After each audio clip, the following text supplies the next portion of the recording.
रामामी तव दास दास म्हणता,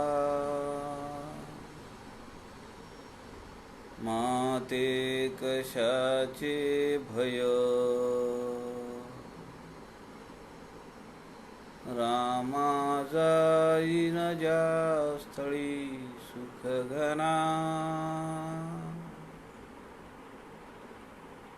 होईल तेथे जय.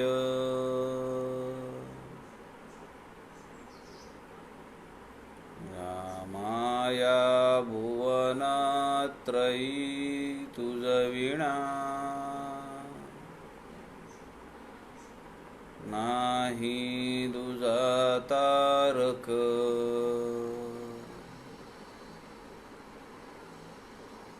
रामा तू सकलार्थ पूर्ण करीशी, तू तात मी बालक.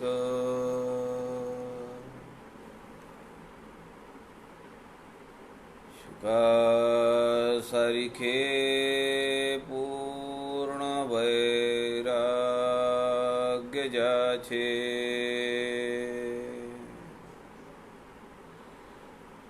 वसिष्ठा परी ज्ञान योगेश्वराचे.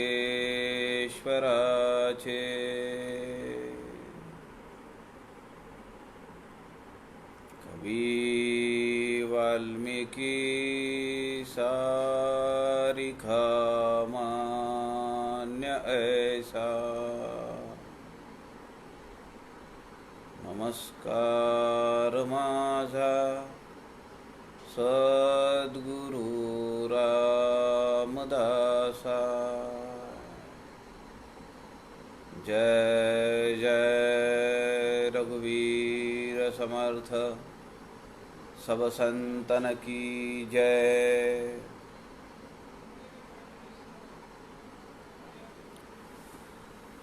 सज्जन हो, नमस्कार.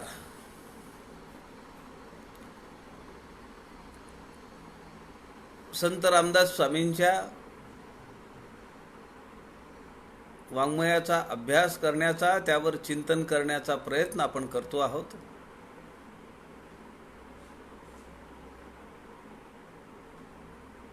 संत समागम या फेसबुक लाईव्ह पेजचे सूत्रधार आदरणीय प्रवीणजी शास्त्री दिवाकर यांनी आपल्याला हे लाईव्ह फेसबुक पेज उपलब्ध करून दिलेलं आहे.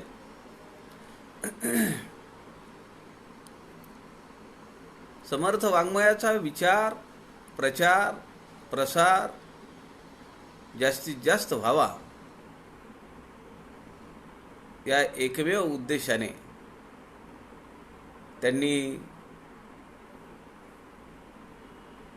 हे व्यासपीठ आपल्याला उपलब्ध करून दिलेलं आहे.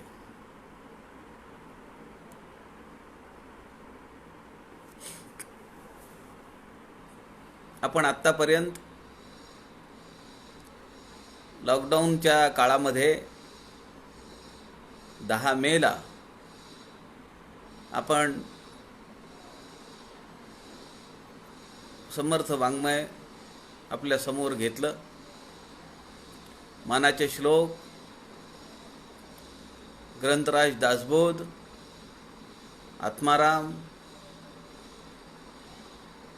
सोलिव सुख, आनंदवन भुवनी, समर्थ रामदास स्वामींची करुणाष्टक,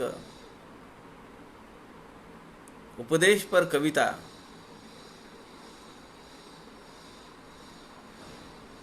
समर्थकृत आरत्या, समर्थांच्या सवाया, अशा अनेक आयामांचा विचार आपण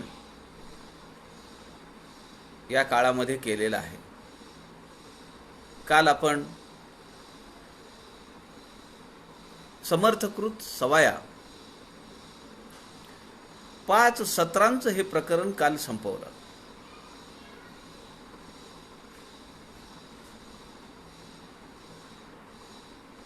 पुढचा विषय काय घ्यावा असा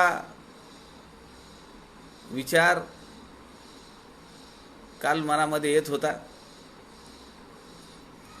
आदरणीय प्रवीणजी शास्त्रींशी मी बोललो. मी त्यांना म्हणालो की आपण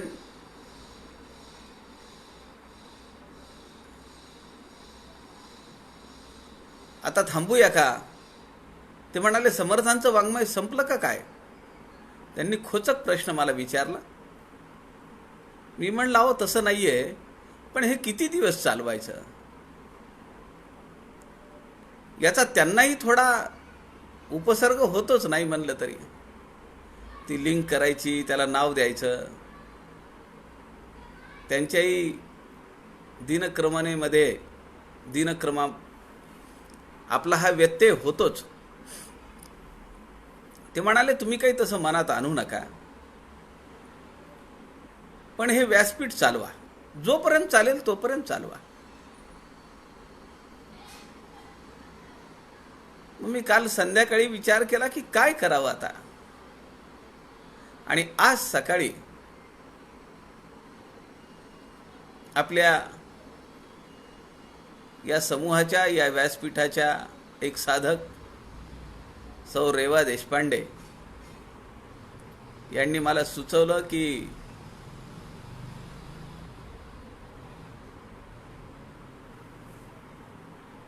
एक विषय जुनाट पुरुष, त्यावर अनेक प्रश्न आहेत अभ्यासाला.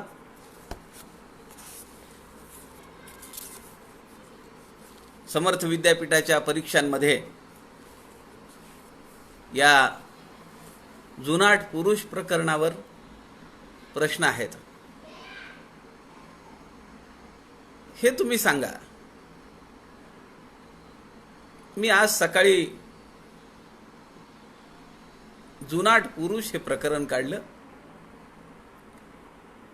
आणि माझ्या असं लक्षात आलं, समर्थांची अनेक काव्य रचना अजून शिल्लक आहेत आपल्यासाठी.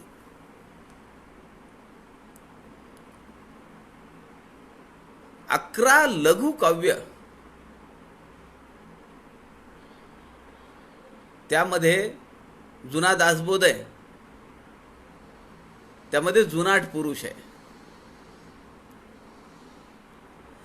ही 11 लघु काव्य आपण घेऊया असा मी विचार केला.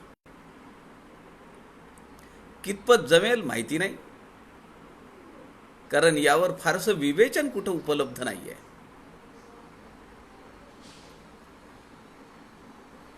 समर्थांच्या कच्छेपी आपण लागलेलो आहोत. समर्थांच्या छातीला पक्क धरलेलं आहे. ते नेतील तिकडे जाऊ.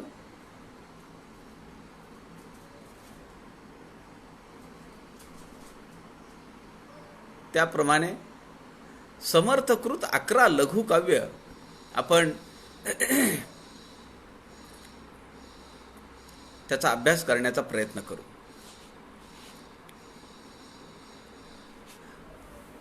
जसं नानासाहेब देव म्हणतात की स्वामींचा अवघा काव्य समुद्र कल्याण लिही तसे,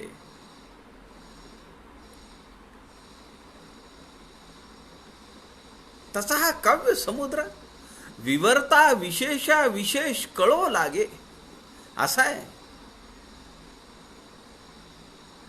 मी आपल्याला खरंच सांगतो, अत्यंत प्रामाणिकपणे सांगतो की मला कधी माझ्या आयुष्यात वाटलं नव्हतं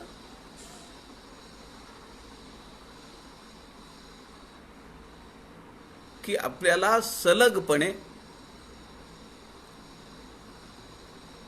समर्थांच्या वाङ्मयावर एवढे दिवस बोलावं लागेल. सुरुवातीला ते मोजायचं तरी चालू होतं.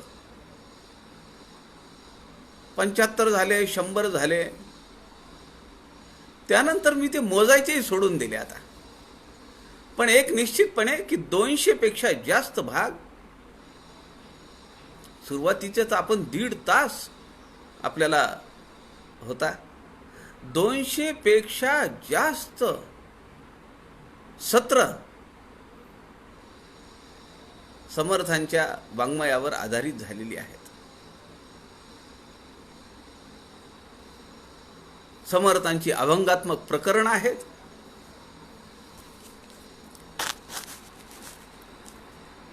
ओविशता आहेत, स्फुट ओव्या आहेत. जशी 11 लघु काव्य आहेत तशीच अष्टाक्षरी 5 लघु काव्य आहेत.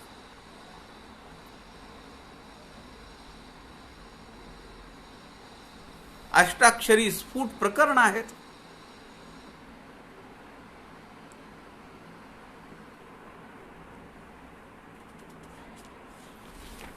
अवांतर प्रकरण आहेत. अष्टाक्षरी स्फुट श्लोक आहेत. श्लोकबद्ध प्रकरण रामायण आहे. अहो, मूळ रामायणापेक्षा समर्थकृत रामायणाच्या ओव्या जास्त आहेत. रामेण रामदासेण लिखितम काय अर्थ होतो? रामाने रामदासाचं माध्यम घेऊन हे लिहून दिलेलं आहे. मी लिहिलंय असं नाही म्हणत समर्थ.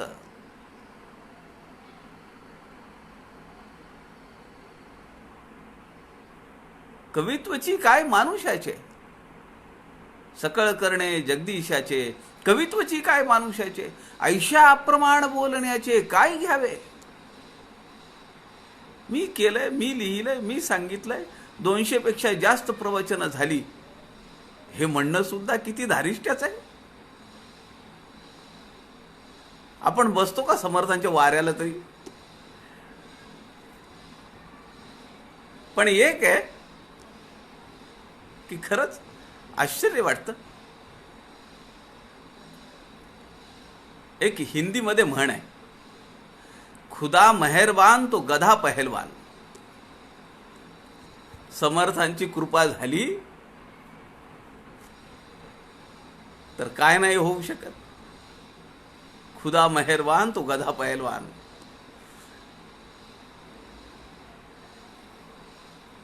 ओवीबद्ध 11 काव्य आहेत, लघु काव्य.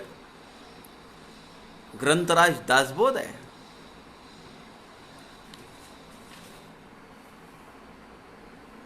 अनेक पदांची रचना समर्थांनी केलेली आहे. हिंदुस्थानी भाषेतली पद आहेत, दख्खनी उर्दू काव्य आहेत, हिंदी काव्य आहे. अनेक अवांतर आणि प्रासंगिक प्रकरण आहेत. त्यामध्ये काही पत्रांचा समावेश आहे. समर्थांचं एकमेव गद्यपत्र आहे, तेही आपण पाहिलेलं आहे. अशी समर्थांची अनेक विषयांवर असलेली ही काव्य रचना आहे. सज्जन हो, 350 वर्षापूर्वी लेखन क्रियेचं एवढं महत्व,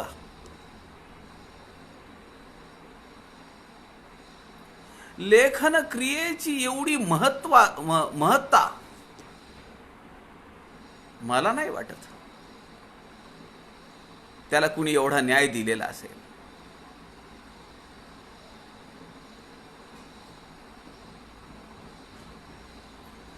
एवढी मोठी काव्य समुद्र लिहून 45,000 ओव्यांपेक्षा जास्त काव्य रचना समर्थांनी केली. आणि ही आपल्यासाठी एक अफाट समुद्रच आहे ना.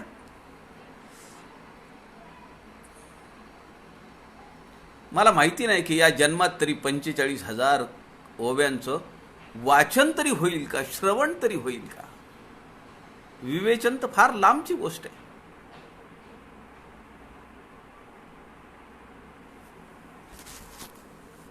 या आजपासून आपण ही 11 लघु काव्य पाहूया. ही जी लघुकाव्य आहेत, खरं तर यातली 2 प्रकरणं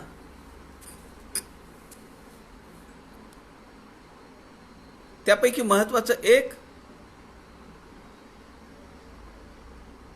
ते म्हणजे जुना दासबोध किंवा 21 समासी सुद्धा या लघुकाव्यामध्येच त्याचा अंतर्भाव आहे. 11 लघुकाव्यामध्ये 21 समासी म्हणजे 21 समास आहेत. पहिला मठ, पहिला मठपती आणि पहिला मारुती, टाकळी, नाशिक जवळ. उद्धवाला पारलौकिक जीवन सुसह्य होण्यासाठी आणि ती सद्वस्तू प्राप्त करून घेण्यासाठी समर्थ रामदास स्वामींनी 21 समासी दासबोध सांगितला.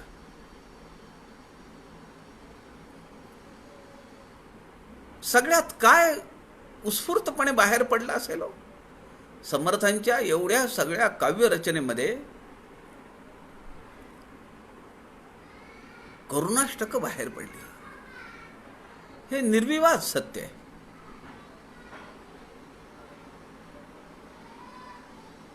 आईला सोडलं, श्रेष्ठ गंगाधर पंत, वहिनी, त्यांना सोडून या ठिकाणी मी आलो. माझ्या मित्रांना सोडलं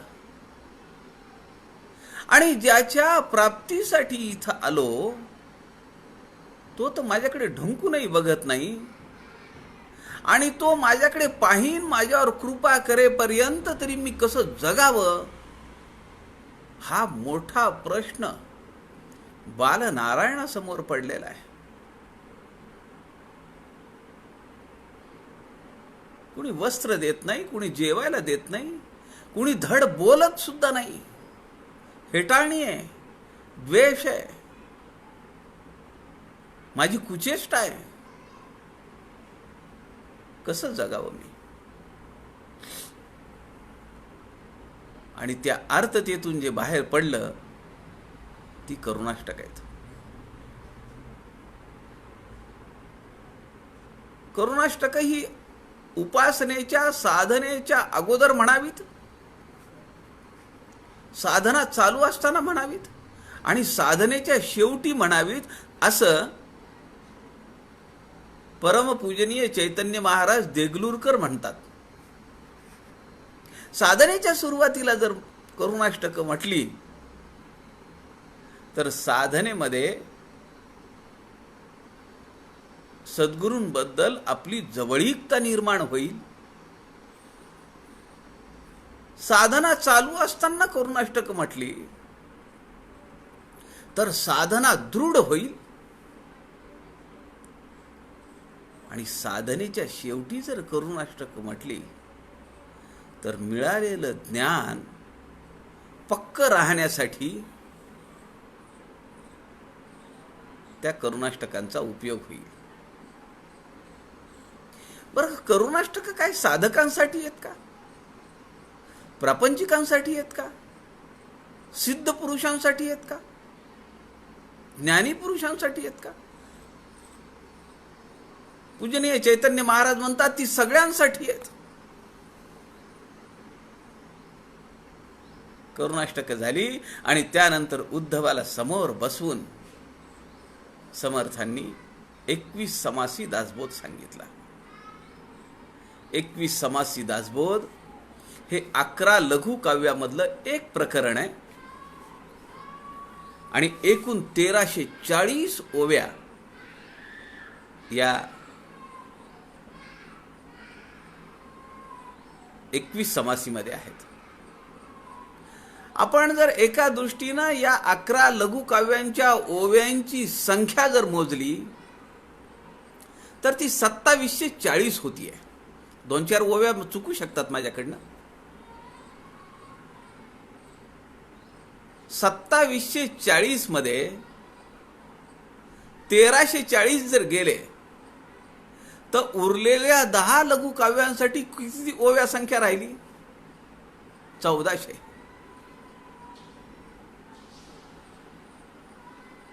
म्हणजे बाकीची लघुकाव्य ही नावाप्रमाणे लघु आहेत, पण या लघुकाव्यामध्ये 21 समासी दासबोध कसा आला? आपल्याला माहिती आहे का की आज जो आपण ग्रंथ पाहिला किंवा आज ज्या ग्रंथाचं आपण वाचन करतो, 200 समासी दासबोध, या 200 समासी दासबोधाचा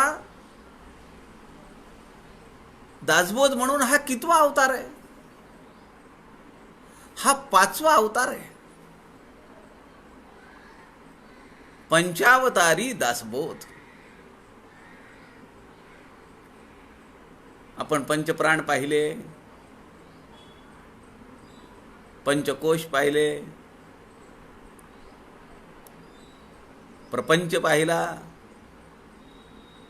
समर्थ पंचायतन पाहिलं, राम पंचायतन आपण नेहमी पाहतो. त्याचप्रमाणे दासबोधाचा हा पंचावतार आहे, 5वा अवतार आहे 200 समासी दासबोधांचा. पहिला अवतार हा 21 समासी आहे, 1340 ओव्या.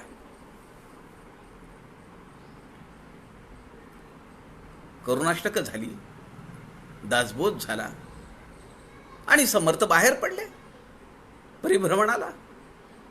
उद्धवाला सांगितलं, मी जसं सांगितलंय, जसं तू पाहिलंस तशी दररोजची मारुती रायाची पूजा व्हायला पाहिजे, दररोजची उपासना व्हायला पाहिजे,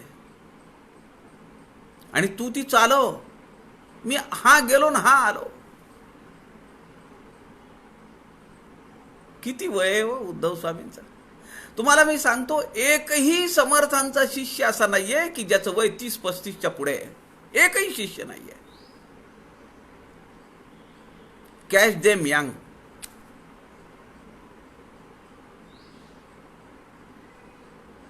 स्वामी विवेकानंद म्हणत, कॅच देम यंग. समर्थांनी उद्धव स्वामींना लिहिलेल्या पुस्तकात सुद्धा, पत्रात सुद्धा तेच लिहिलंय. स्वैर्या धैर्याची मुले, तीक्ष्ण बुद्धीची सखोले, मुलांनाच धरा. ज्यांची मडकी भाजलेली आहेत त्यांचा काही उपयोग नाही. आज आमचं दुर्दैव आहे, आम्हाला मुलं मिळत नाहीत. ही वस्तुस्थिती आहे. पण आपण आपला अट्टहास नाही सोडायचा. जसं जमेल तसे आपले विचार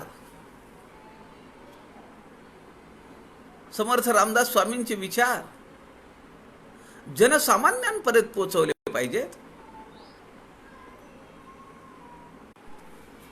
कारण यात आपला काहीच स्वार्थ नाहीये,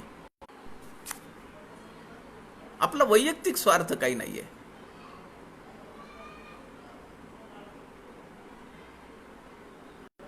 सगळी शिष्य मंडळी 7-8 वर्षापासून 15-20 वर्ष हद्द झाली.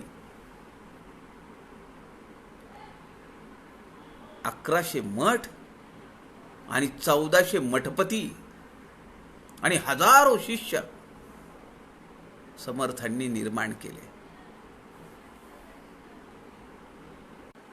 आमचं दुर्दैव आहे की आज अखंड भारतामध्ये मोजून 100 मठ नाही आहेत.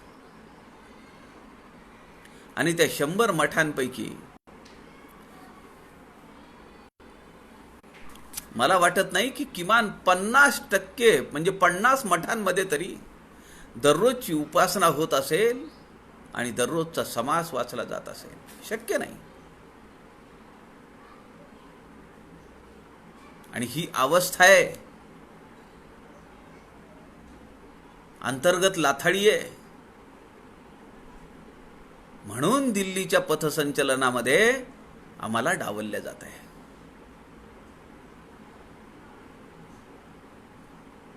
चार दिवस खूप मोठा व्याप केला, पण काय फळ मिळालं? असं वाटतं की हे सगळं जर समर्थांचंच कार्य असेल तर ते त्यांच्या मनात नाहीये, म्हणून हे असं होत आहे. म्हणजे मला आश्चर्य वाटते की फेसबुकवर समर्थांच्या पादुका प्रचार दौऱ्यांचं विवेचन चालू आहे. फेसबुकवर कुठल्या भागामध्ये कोण प्रमुख आहे, त्यांचं नाव, फोन नंबर देण्यात येतो. भिक्षा फेरी येईल, नाही आली तरी आपली भिक्षा आपण अमक्या अमक्याकडे द्यावी. त्या भिक्षेचा विनियोग समर्थ भक्तांच्या भोजनासाठी, निशुल्क भोजनासाठी होतो, याचं आवाहन करण्यात येत आहे. मला त्यात वाईट वाटत नाही. केलं पाहिजे. 24 तास गुरुद्वारमध्ये लंगर चालू असतो. 24 तास. मी नांदेडचा आहे. शीख पंथाची काशी ही नांदेड आहे. तुम्ही पहाटे जा, सकाळी जा, छोले आणि पुरी मिळतील नाश्त्याला, तासभर चहा मिळेल. दुपारी जा, संध्याकाळी जा, वरण भात भाजी पोळी मिळेल जेवण्यासाठी. संध्याकाळी तांदूळाची खीर मिळेल. 24 तास लंगर चालू आहे. दिली पाहिजे सेवा. भोजन प्रसाद मिळाला पाहिजे. आजही गडावरच्या खिरीची तुलना होऊ शकत नाही. किती मन लावून करतो म्हणलं तरी आमच्या घरी ती चव येणारच नाही. मान्य आहे, तुमचं काम ललांभूत आहे, पण मग समर्थांना जे डावलल्या जाते त्याच्याबद्दल आपल्याला काहीच का वाटत नाही? ही खंत आहे. का नाही सगळे एक होत? दुर्दैव आहे. आम्ही आमची साधना करावी.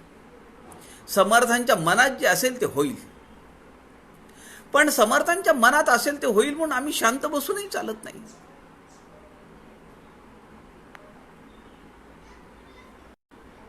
देवाचे वैभव वाढवावे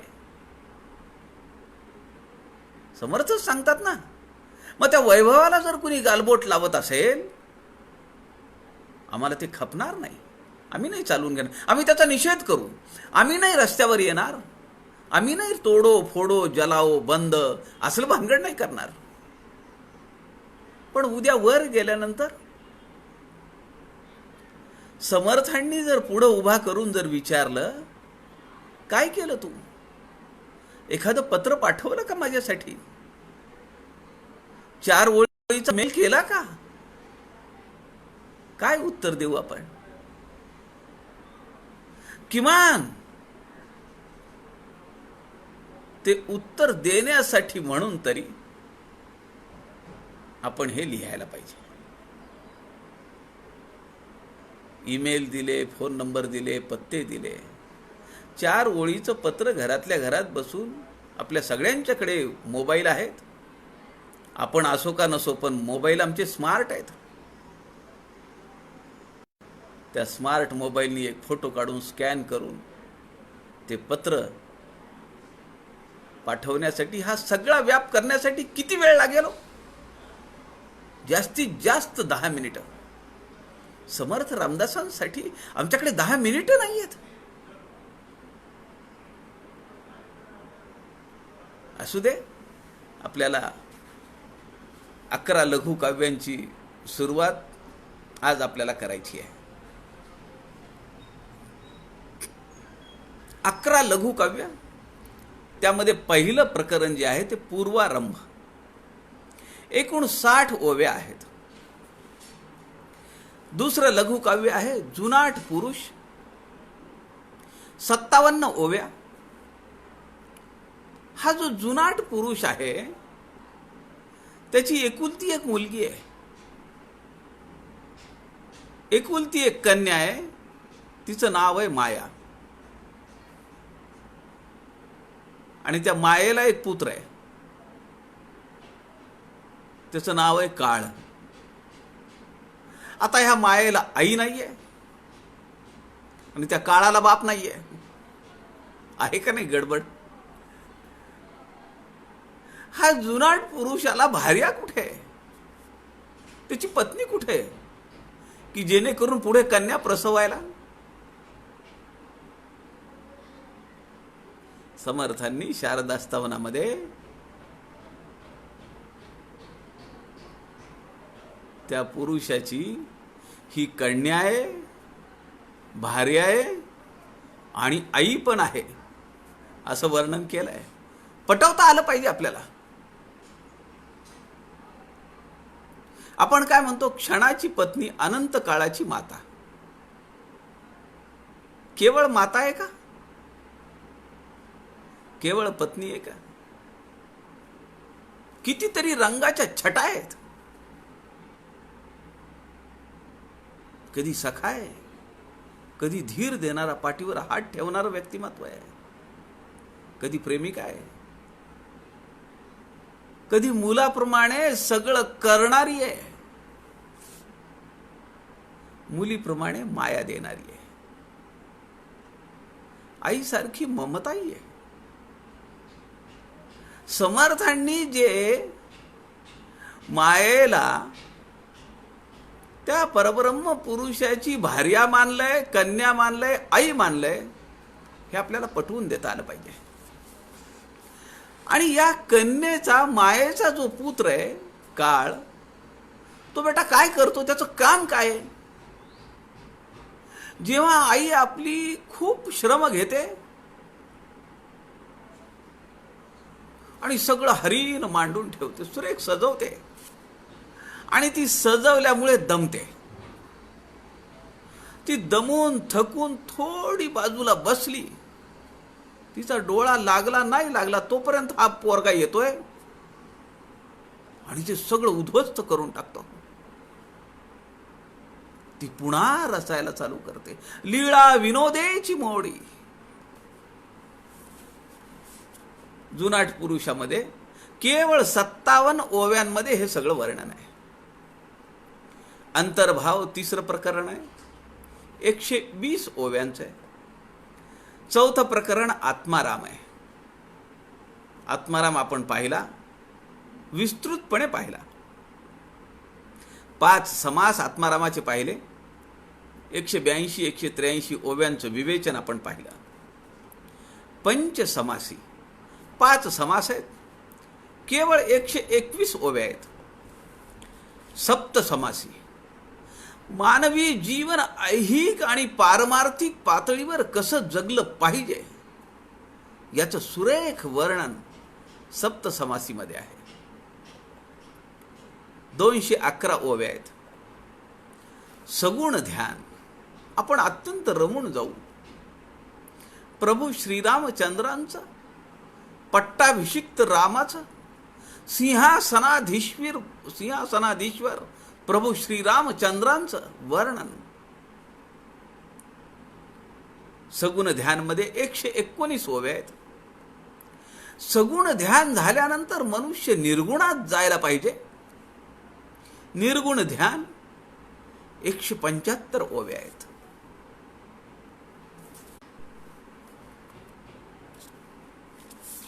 मानस पूजा नावाचं 9वं प्रकरण आहे.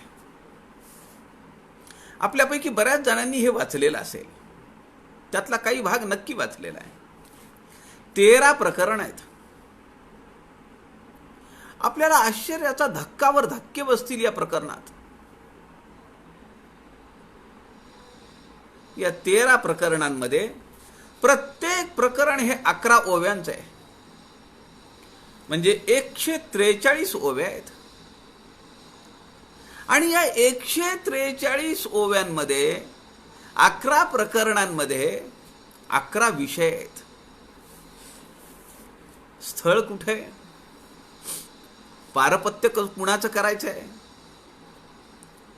पारपत्य करण्यासाठी, आतिथ्य करण्यासाठी स्वयंपाक करायला लागेल, मग स्वयंपाकिनी कोण आहेत, स्वयंपाक करण्यासाठी सामुग्री काय काय लागेल, सामुग्री आणली, पात्र काय लागतील, तामण लागेल, पळी लागेल, भांड लागेल, फलाहार द्यावा लागेल. स्वयंपाक होईपर्यंत स्वयंपाक झाला, देवार्चन करावं लागेल, पूजा अर्चा करावी लागेल, वाढप द्यावं लागेल, नैवेद्य करावा लागेल. देवाला नैवेद्य दाखवला की मग भोजन करावं लागेल. मग एखादा समारंभ होईल, संध्याकाळचं पूजन होईल आणि त्या स्थळावर सकाळी केलेल्या आवाहनाचं विसर्जन होईल. 13 विषय, 13 प्रकरण, 11 ओव्यांची.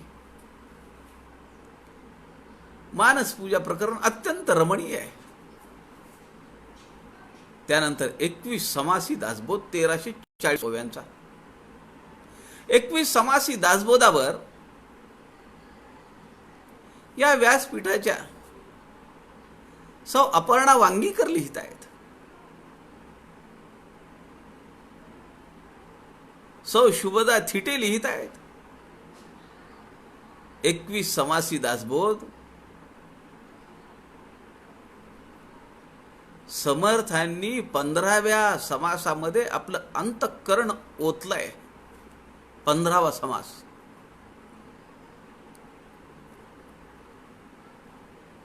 वरच्या पातळीतला आहे दासबोध. आध्यात्मिक क्षेत्रामध्ये साधना ज्याची चालू आहे त्याच्यासाठी सांगितलेला हा दासबोध आहे. शेवटचं जे प्रकरण आहे 11वं ते जनस्वभाव. जनस्वभाव नाव दिलेलं आहे. मला असं वाटलं की जनस्वभाव म्हणजे लोकांचा स्वभाव, जनसामान्यांचा स्वभाव. पण मला आश्चर्य असं वाटलं की या प्रकरणात 70 ओव्यांपैकी बहुतांश ओव्या आचरट गुरु आणि गावंढळ शिष्य यांना फटकारलंय.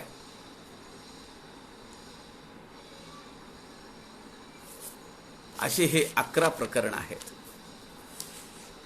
या 11 प्रकरणांमध्ये 11 लघु काव्यांमध्ये काय काय वर्णन केलंय. या सगळी प्रकरण अत्यंत गोड आहेत.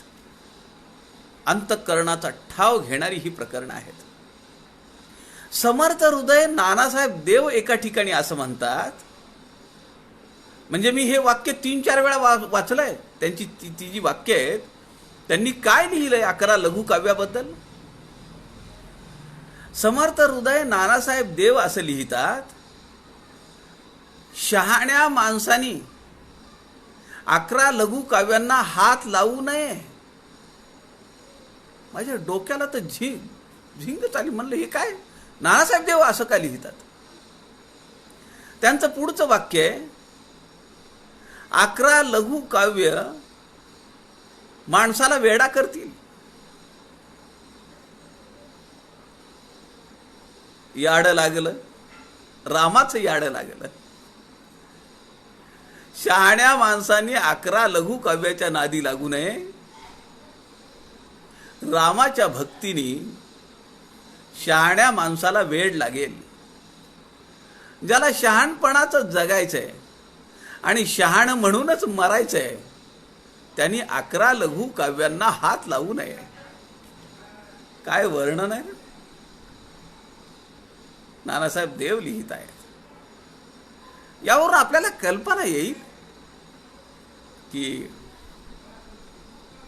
किती गोड प्रकरण आहेत ही सगळी. हा सगळा गुरु शिष्यांचा संवाद आहे. समर्थांचं बहुतांश, आपल्या सगळ्याच संतांचं वाङ्मय, आपली सगळी शास्त्र ही गुरु शिष्य संवादाची आहेत. या गुरु शिष्य संवादामध्ये गुरु स्वतः आहेत. बरोबर आहे. वेड लागल्याशिवाय काहीही होऊ शकत नाही. आमचे ग्राहक तीर्थ बिंदू माधव जोशी म्हणत होते, माणसाला नादी लावता आलं पाहिजे. वेगळ्या अर्थाने आपल्याला जर आपला प्रपंच वाढवायचा असेल, आपला व्याप वाढवायचा असेल, तर माणसाला नादी लावता आलं पाहिजे.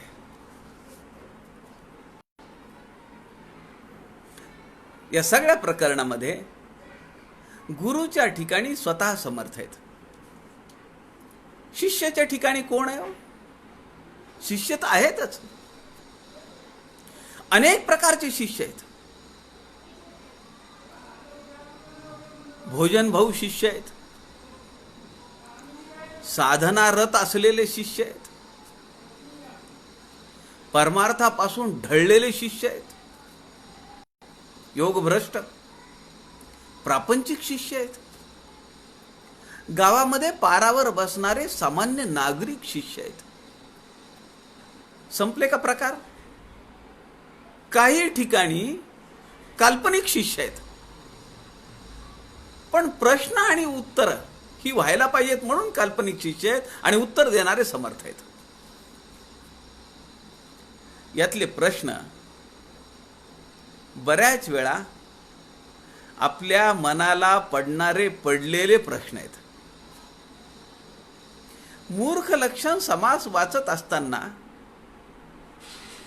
नकळत आपण आपल्याला समोर उभा करतो आणि हे लक्षण माझ्यात आहे का, हे लक्षण माझ्यात आहे का, असं आपण विचारतो का नाही? तशीच ही प्रश्न आहेत. शिष्याने विचारलेली अनेक प्रश्न आपल्या मनाला पडलेली आहेत. सद्गुरु कैसा ओळखावा, तो मजदाता रे सांगावा, कवण उपदेश घ्यावा, तया पासी श्रीराम. असे प्रश्न आहेत. आता असे प्रश्न विचारलेले आहेत आणि खरंच शिष्याप्रती असलेली तळमळ सद्गुरूच्या अंतःकरणात प्रदीप्त झालेली आहे. म्हणून शिष्याप्रती असलेली तळमळ, त्याच्याबद्दल असलेली कळकळ, ती सद्गुरूंना अस्वस्थ बसू देत नाही. मग ते म्हणतात, बाळा, बापा, प्राण सख्या. समर्थांनी आपल्याला बाळा, बापा, पोरा असं म्हणणं ठीक आहे, पण समर्थांनी आपल्याला प्राण सखा म्हणावं, किती मोठी उपाधी आहे हो. कधी म्हणतील आपल्याला समर्थ प्राण सखा आहेस?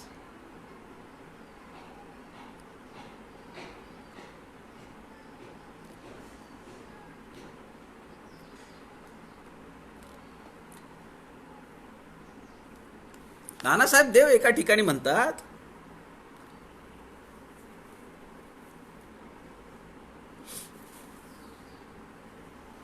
दासबोध सांगताना समर्थांनी शिष्याला समोर बसवलंय,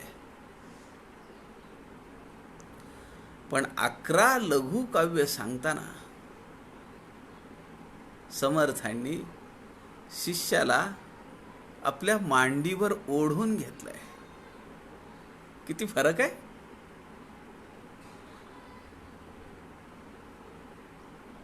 हंसराज स्वामी म्हणतायत, हंसराज स्वामी असं म्हणतात की दासबोध सांगताना समर्थांनी शिष्याला आपल्या समोर बसवलंय आणि 11 लघु काव्यातला पूर्वारंभ सांगताना त्यांनी शिष्याला ओढून आपल्या मांडीवर बसवलंय आणि त्याला आत्मारामामध्ये आपल्या हृदयाला कवटाळलंय.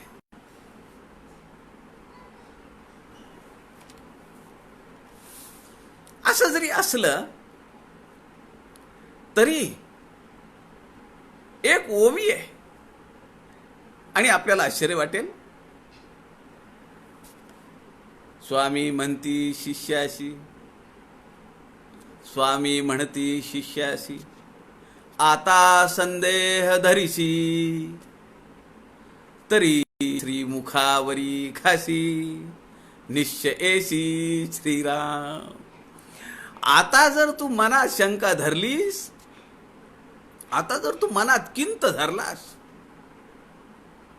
एक लगावून देईन थोबाडीत.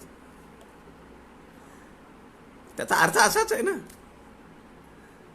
स्वामी म्हणती शिष्य, किती म्हणजे समर्थांच्या शिष्याच्या प्रती ती जी काही अंतःकरणातली ओढ आहे, ती आईची ममता आहे. आई म्हणत नाही का चिडून, मर मेल्या तिकडं. म्हणजे आईची इच्छा आहे का पोरांनी मरावं?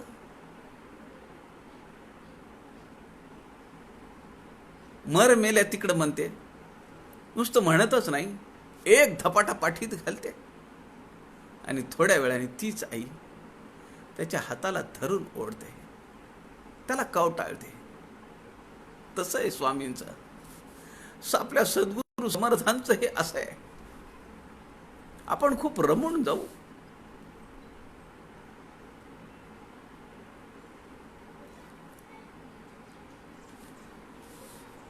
शिष्याचा सगळा भार समर्थांनी या 11 लघुकाव्यांमध्ये आपल्याकडे घेतलेला आहे. कारण त्याला ते आत्मज्ञान प्राप्त करून द्यायचे आहे. त्याला ते ज्ञान प्राप्त व्हावं ही तळमळ सद्गुरूंना आहे. समर्थ आत्मारामामध्ये म्हणतात, तू आशंका नाही घेतली, तू काहीच विचारलं नाही मला प्रश्न, परंतु मज तुझी चिंता लागली. बघा ना किती आपलेपण आहे. तुझ्या मनात येत नाही, खरं तर तू विचारायला पाहिजे मला. तू एवढा माझ्या जवळचा शिष्य आहेस, एवढे दिवस झाले आपण एकत्र राहतोय, एवढं मी तुला मोकळेपणाने सांगतोय, माझ्या जवळचा म्हणलं, पण तुझा भिडस्त स्वभाव आहे. तू आशंका नाही घेतली, परंतु मज तुझी चिंता लागली. का? जे तुझी भ्रांती फिटली नाहीच अवघी. का तुझी भ्रांती फिटली नाहीच अद्यापी, म्हणून मला तुझी चिंता लागली आहे. साधन मार्गावर विस्तृत विवेचन या 11 लघुकाव्यामध्ये केलेले आहे. मानस पूजा जपध्यान एकाग्र करून या मना, त्रिकाळ घ्यावे दर्शन मारुती सूर्याचे श्रीराम. हरी कथा निरूपण प्रत्ययी करावे श्रवण, निरूपणी उणखुण केली पाहिजे श्रीराम. रामाचा महिमा सांगितलाय 11 लघुकाव्यामध्ये. सगुण ध्यान,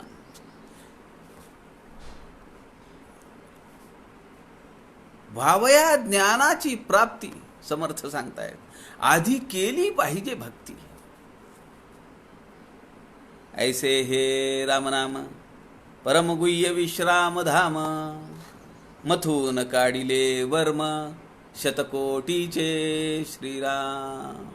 राम हे 2च अक्षर देवादिदेव महादेवांनी आपल्याकडे ठेवले, आणि शतकोटीपैकी हे 2 शब्द आपल्याकडे ठेवून सगळे श्लोक दानव, मानव आणि देवांमध्ये वाटून टाकले. मानवी जीवनातली समाधानाची किल्ली जर आपल्याला शोधायची असेल तर ही 11 लघुकाव्य वाचली पाहिजेत. कारण समर्थांनी एका ठिकाणी सांगितलंय, समूळ अहंता विराली हेची समाधानाची किल्ली, जेथे विपत्तीसी निमाली तीक्ष्ण बुद्धी श्रीराम. दासबोधामध्ये समर्थ सांगतात, द्वैत कपाटांची किल्ली काय? द्वैत कपाटे भरली, काय किल्ली आहे? सद्गुरु कृपा तेची किली. किली म्हणजे किल्ली.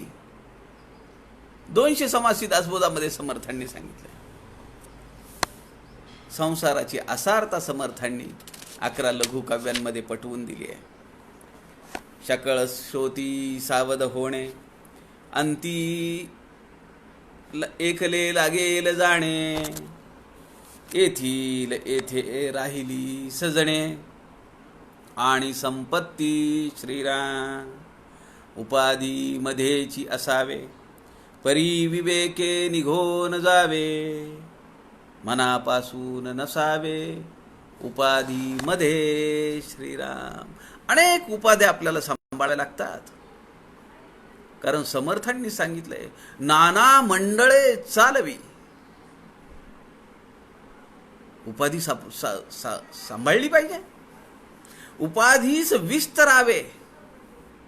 समर्थांनी दासबोधात सांगितलंय उपाधीत सपरो नये. तोच विषय समर्थ इथं सांगताय, उपाधी मध्येची असावे, परी विवेके निघोन जावे, मनापासून नसावे उपाधी मध्ये. पंचसमासीतला श्लोक आहे. सकळ श्रोती सावध होणे.